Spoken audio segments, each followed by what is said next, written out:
C'est votre vie, le rendez-vous de première édition qui parle de votre quotidien ce matin. Comment choisir son jean? Ah, c'est une question capitale. D'ailleurs, tu as choisi, toi. Oui, j'espère que j'ai fait le bon choix. On va voir ça. On en parle dans quelques instants avec Élodie Vart. Bonjour Élodie. Bonjour. Styliste, conseillère en images, jean incontournable qui s'affranchit de toutes les modes. Mais il y a des tendances qui nous échappent peut-être. Justine Fontaine. Tout délavé, slim ou évasé, taille haute ou taille basse, il existe aujourd'hui des dizaines de styles de jeans. Alors, comment choisir le bon modèle? Un bon jean, pour moi, c'est la qualité. C'est un jean qui se varie facilement, enfin qui se mixe facilement, quoi. Le slim est le jean qui a le plus de succès ces dernières années. Mais pour bien choisir son pantalon, il n'y a pas que la mode, il faut aussi prendre en compte sa morphologie. Le jean a aujourd'hui très tendance, c'est le jean taille haute, c'est ce que je porte actuellement, 7/8e. Ça c'est vraiment le jean très tendance, mais il ne convient pas à toutes les femmes. Celles qui ont des fesses plates, on va plus préconiser un jean taille basse effet push-up. Pour l'homme, la tendance c'est le slim et même le skinny, donc ça c'est quelque chose que les hommes intègrent de plus en plus. Dans ce magasin, fini le casse-tête. Cette marque propose le jean sur mesure. Choix du tissu, de la couleur, de la forme, vous créez votre vêtement. Ça commence déjà par choisir sa laisse de tissu. Donc ici vous voyez on a plusieurs laisses de tissu, de jeans plus ou moins épais, de jeans plus ou moins stretch, de jeans plus ou moins travaillés. On va vraiment choisir sa coupe, à savoir si le client veut qu'il soit plus ou moins taille haute, taille basse. Créer son jean personnalisé reste un luxe, comptez entre 450 et 500 euros.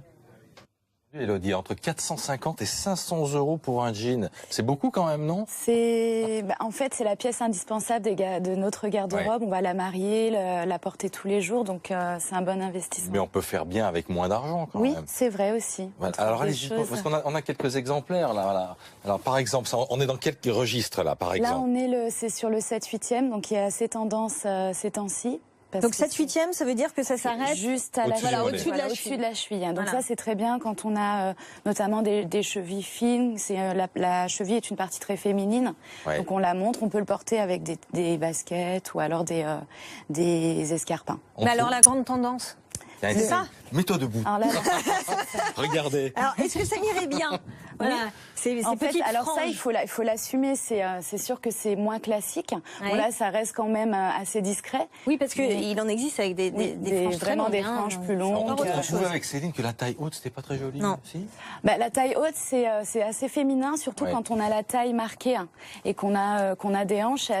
Ça épouse vraiment les formes et ça marque la taille. Donc voilà, c'est assez féminin. Frange et puis pas de def aussi, parce qu'on est dans le retour dans les 70s. Voilà, exactement, les 70s qui customisés aussi beaucoup, non? Voilà, avec les patchwork, le tie and dye par exemple. Alors les patchwork, il faut utiliser bien sûr vraiment avec modération. Avec modération, d'accord. Voilà, ça dépend. Des conseils peut-être suivant les morphologies. Oui, si on est un peu ronde, un peu fine. Alors en fait, c'est important. Comme c'est un indispensable, il faut vraiment faire attention au jean qu'on choisit par rapport à sa morphologie. Donc on fait attention à la coupe. Si on a par exemple le slim est un jean qui marche bien parce qu'il affine la silhouette. Quand on assume ses formes, il va vraiment allonger la silhouette, surtout si on le porte avec des escarpins par exemple. Toi tu fais ton marché, mais et moi alors? Et pour les mecs? Alors pour les hommes, c'est pareil, en fait, ça va être vraiment en fonction de la morphologie. En fait, l'essentiel, slim ou pas? L'essentiel est vraiment d'équilibrer.